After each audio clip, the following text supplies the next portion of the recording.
अस्सलाम वालेकुम जी। मैं इस वक्त डिफेंस में मतीन ऑटो पर मौजूद हूँ। मुझे यकीन करें, मुझे समझ नहीं आ रही, जिस हालात में है उसी हालात में ही सरवाइव करना है यार। उसका ये मकसद तो नहीं है कि हम लोग किसी की कीमती गाड़ी बर्बाद कर दें यार, खुदा के वास्ते यार। ये देखें, ये इसका बम्पर है, ये इसका फेंडर, बैक फेंडर है, ये इसका डोर है। ये आप देखें प्लीज, एक स्क्रैच हो ना, एक बंदा यूं कर दे, नहीं, इतने स्क्रैचेस डाले हैं। ये देखें, ये देखें, ये देखें, ये पूरी गाड़ी आप देखते जाएं। ये मेरी जिधर जिधर फिंगर चल रही है, ये देखें, पहला डोर, ये दूसरा डोर, ये फेंडर, अभी तक उसका गुस्सा खत्म नहीं हुआ। और ये लाइनें एक नहीं है, यूं यूं यूं यूं यूं यूं यूं यूं, यानी कि उसने ठेका ले लिया था लाइनें लगाने का। और यार हद होती है यार, इतना गुस्सा।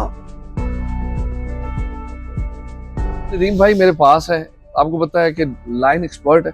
नदीम भाई इस गाड़ी के ऊपर इतना गुस्सा। आगा साहब आपके सामने जब वो कस्टमर भी आया है तो बेचारा परेशान, रोने वाला था। यकीन करे हमें भी दुख होता है ऐसा काम। अक्सर हमारे पास आती हैं कि वो छोटी मोटी लाइनें जो होती हैं वो हम करते सीधी लाइन मार गया, एक ही मार दे, ठीक है। उसने तो ये देखे ना, ये सारी लाइनें मुकम्मल लाइनें इसको कवर कैसे करेंगे? मैं तो ये देख भी, के ये भी इंशाल्लाह 80 से 90% ओके हो जाएंगे इंशाल्लाह।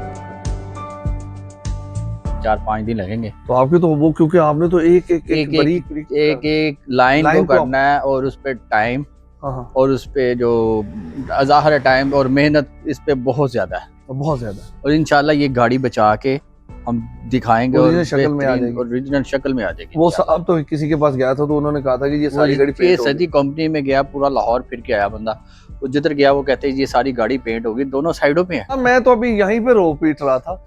ओए होए ओए होए, उस साइड से ये फेंडर है, ये देखें जनाब, ये तो पूरी गाड़ी उसने बर्बाद कर दी। ये पिछला फेंडर, ये देखें, ओए ये दरवाजा, ये इधर से शुरू हुआ है, ठीक है, ये नीचे आया है, ये आ गया, ये आ गया, ये सारा, और ये इसकी डिक्की भी है। अपने रिश्तेदारों के घर गया तो उधर उनके घर के बाहर खड़ी की है तो कोई आगे लाइनें मार गया। उस नबी का कलमा पढ़ते हैं। हमारे प्यारे नबी ने हमेशा दरगुजर करने को तरजीह दी है, कभी भी बदले को नहीं उन्होंने कहा।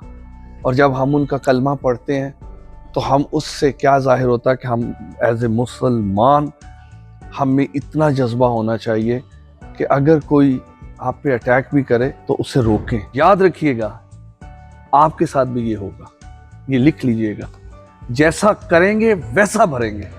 ये मैं एज ए मुसलमान, मेरा यकीन है, और ऐसा मेरी उन लोगों से ये हाथ जोड़ के गुजारिश है, किसी को नुकसान ना पहुंचाएं यार। अगर गुस्सा आता भी है तो दरगुजर करें। अगर कभी ऐसा कोई इशू बन जाए, आप अल्लाह ना करे, पहले तो अल्लाह आपको अपने ईमान में रखे, तो जनाब काम आप कहीं से भी करवाएं, लेकिन ये है कि नदीम भाई से एक मशवरा जरूर कर लें। मुझे और नदीम भाई को इजाजत दें। खुदा हाफिज। अल्लाह हाफिज।